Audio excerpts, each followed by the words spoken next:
আলোচনার বিষয় হবে মানুষ সৃষ্টির উদ্দেশ্য। আপনি আমি একটা যদি ঘর তৈরি করি, একটা যদি আপনি ঘর নির্মাণ করি, সেই ঘরটা নির্মাণের জন্য উদ্দেশ্য আছে না নাই? আপনি যদি একটা গাড়ি ক্রয় করেন, সেই গাড়িটি ক্রয়ের পিছনে উদ্দেশ্য আছে কিনা? আপনি যদি একটি সন্তানকে আপনি বিশ্ববিদ্যালয় ভার্সিটিতে পড়ানোর জন্য পাঠিয়ে দেন, তাহলে ওই সন্তানের জন্য কোনো উদ্দেশ্য আপনার আছে না নাই? সব ক্ষেত্রে এক কথায়, আপনি আমি যা কিছু সিদ্ধান্ত গ্রহণ করি, যা কিছু নির্মাণ করার, তৈরি করার, সৃষ্টি করার চেষ্টা করি না কেন, সব কিছুর পিছনে আপনার আমার একটা উদ্দেশ্য থাকে, লক্ষ্য থাকে। এই উদ্দেশ্য এবং লক্ষ্য ছাড়া আপনি আমি যেমন কোনো কিছু করি না, তেমনি ভাবে আল্লাহ সুবহানাহু ওয়া তাআলা সারা পৃথিবীতে যে বনি আদম সৃষ্টি করেছেন, এই বনি আদম সৃষ্টির পিছনে আল্লাহ সুবহানাহু ওয়া তাআলার কি কোনো উদ্দেশ্য এবং লক্ষ্য নেই? আছে না নাই? আছে। আল্লাহ সুবহানাহু ওয়া তাআলা আপনাকে আমাকে এই জন্য কোরআনুল কারীম পড়তে বলেছেন। আল্লাহ সুবহানাহু ওয়া তাআলা পড়ার পরে আপনাকে আমাকে আদেশ করেছেন, আফালা তাতাদাব্বারুনাল কুরআনা আম আলা কুলুবিন আকফালুহা। তোমাদের কি হলো, তোমরা কোরআন নিয়ে কেন চিন্তা করো না, গবেষণা করো না? তোমাদের অন্তরে কি তালা পড়ে গেছে?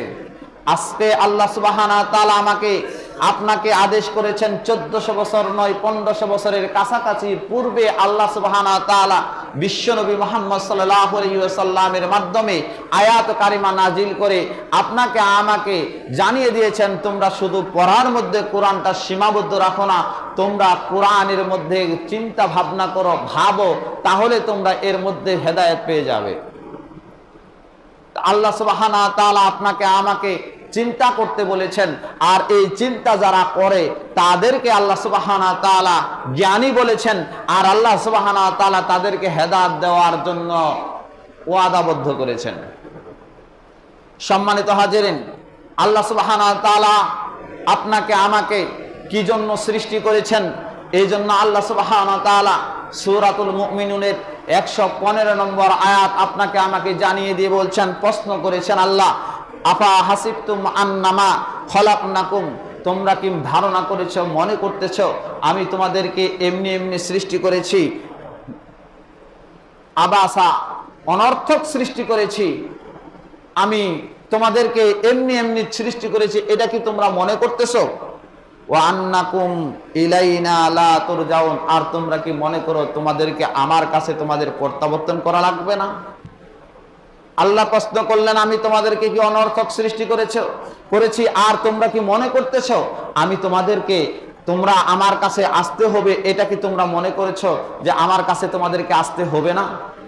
প্রশ্ন করেছেন।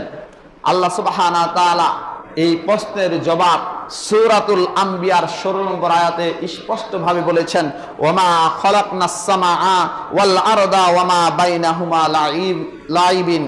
আল্লাহ সুবহানাহু ওয়া তাআলা বলছেন, আসমান এবং জমিনের মধ্যে যা কিছু আছে, আমি যা সৃষ্টি করেছি, এগুলো আপনাকে আমাকে আল্লাহ বলছেন আমি এগুলো খেলনা হিসাবে, খেলনার বস্তু হিসাবে তৈরি করিনি। আল্লাহ সুবহানাহু ওয়া তাআলা আরো স্পষ্টভাবে আপনাকে আমাকে সূরাতুল দুখানের 39 নম্বর আয়াতের মধ্যে আমাদেরকে জানিয়ে দিচ্ছেন।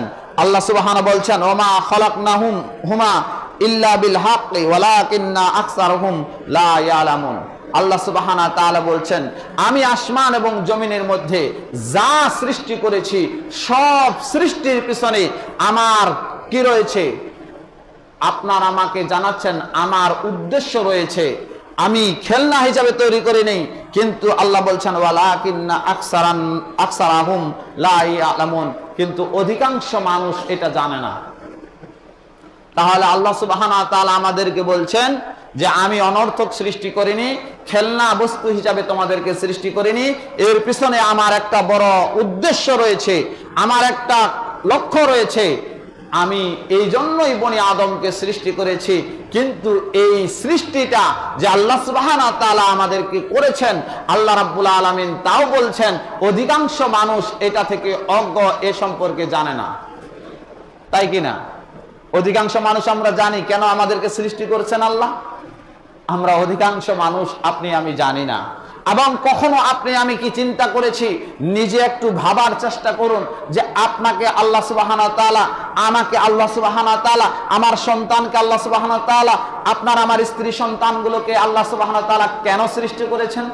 এক সেকেন্ডের জন্য আমার মনে হয় আমরা কখনো ভাবার বা চিন্তা করার চেষ্টা করিনি।